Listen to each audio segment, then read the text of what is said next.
Assalamualaikum warahmatullahi wabarakatuh.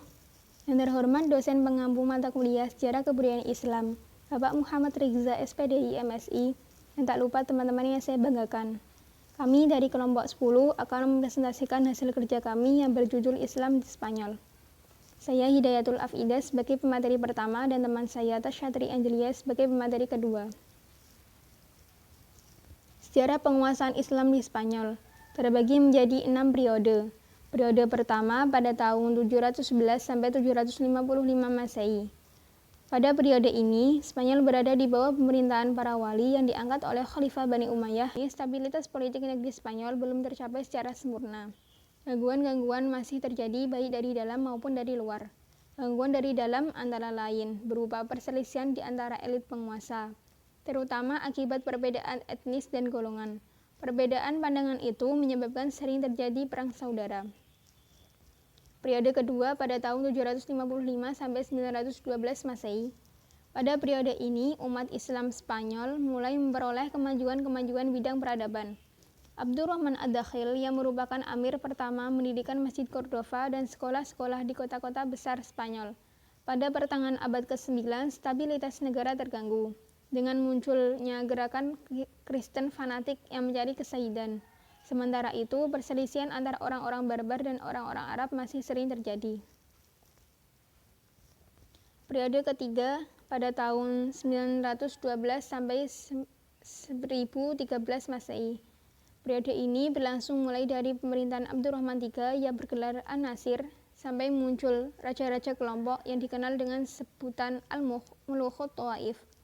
Pada periode ini, Spanyol diperintah oleh penguasa dengan khalifah. Khalifah besar yang memerintah pada periode ini ada 3 orang. Yang pertama yaitu Abdurrahman An-Nasir pada tahun 912 sampai 961 Masehi, Hakam II pada tahun 961 sampai 976 Masehi, dan Hisham II pada tahun 926 sampai 1009 Masehi. Periode keempat pada tahun 1013 sampai 1086 Masehi. Pada periode ini, Spanyol terpecah menjadi beberapa negara kecil di bawah pemerintahan raja-raja golongan atau Al-Muluk Tawaif yang berpusat di suatu kota seperti Seville, Cordova, dan Toledo, dan sebagainya. Yang terbesar di antaranya adalah Abbadiyah di Seville. Pada periode ini, umat Islam memasuki masa pertikaian intern.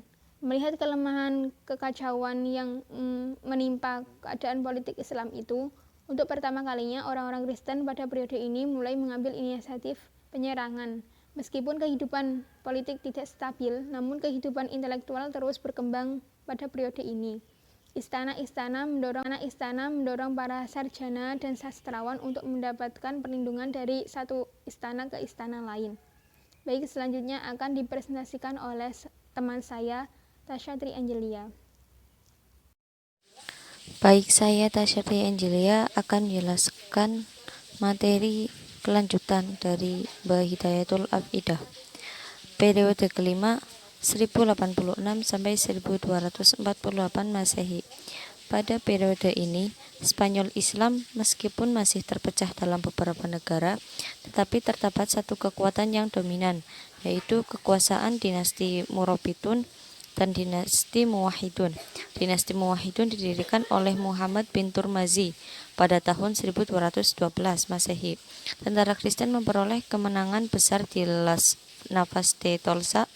Kekalahan-kekalahan yang dialami Muwahhidun menyebabkan penguasaannya memilih meninggalkan Spanyol dan kembali ke Afrika Utara pada tahun 1235 Masehi. Tahun 1238 Masehi, Cordova jatuh ke tangan penguasa Kristen dan Seville jatuh tahun 1248 Masehi. Seluruh Spanyol kecuali Granada lepas dari kekuasaan Islam. Periode ke-6 1248 sampai 1492 Masehi. Periode ini Islam hanya berkuasa di daerah Granada. Di bawah dinasti Bani Ahmar, peradaban kembali mengalami kemajuan seperti di zaman Abdurrahman An-Nasir. Abu Abdullah Muhammad merasa tidak senang kepada ayahnya karena menunjuk anaknya yang lain sebagai penggantinya menjadi raja. Abu Abdullah kemudian meminta bantuan kepada Ferdinand dan Isabella untuk menjatuhkannya. Dua penguasa Kristen ini dapat mengalahkan penguasa yang sah dan Abu Abdullah naik tahta. Tentu saja, Ferdinand dan Isabella yang mempersatukan kedua kerajaan besar Kristen melalui perkawinan itu tidak cukup puas. Keduanya ingin merebut kekuasaan terakhir umat Islam di Spanyol. Abu Abdullah tidak kuasa menahan serangan-serangan orang Kristen tersebut dan pada akhirnya mengaku kalah. Ia menyerahkan kekuasaan kepada Ferdinand dan Isabella, kemudian hijrah ke Afrika Utara. Dengan demikian berakhirlah kekuasaan Islam di Spanyol tahun 1492 Masehi.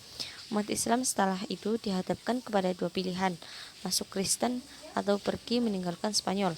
Pada tahun 1609 Masehi, boleh dikatakan tidak ada lagi umat Islam di daerah ini.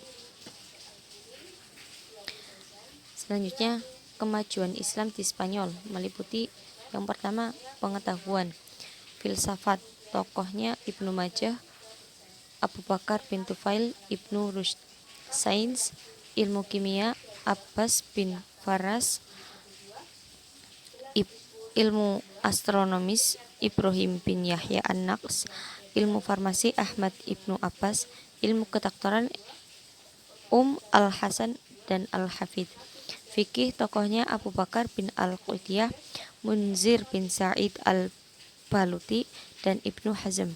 Musik dan kesenian, tokohnya Al-Hasan bin Nafi' yang dijuluki Zaryab. Bahasa dan sastra, tokohnya Ibnu Sayyidih, Ibnu Malik pengarang Alfiyah, Ibnu Huruf, Ibnu Al-Hajj, Abu Ali Al-Ishbali, Abu Hasan bin Usfuz, dan Abu Hayyan bin Al-Qarnati. Pembangunan fisik yang demikian yang paling menonjol adalah pembangunan gedung-gedung seperti pembangunan kota, istana, masjid, pemukiman, dan taman-taman. Di antara pembangunan yang paling megah adalah Masjid Cordova, Kota Zahra, Ja'fariyah di Saragossa, Tembok Toledo, Istana Al-Makmun, Masjid Seville, dan Istana Alhambra di Granada. Penyebab kemunduran Islam di Spanyol. Yang pertama, konflik Islam dan Kristen. Yang kedua, tidak adanya ideologi pemersatu. Yang ketiga, kesulitan ekonomi. Yang keempat, tidak jelasnya sistem peralihan kekuasaan. Yang kelima, keterpencilan. Demikian presentasi yang dapat kami sampaikan. Kurang lebihnya mohon maaf. Wassalamualaikum warahmatullahi wabarakatuh.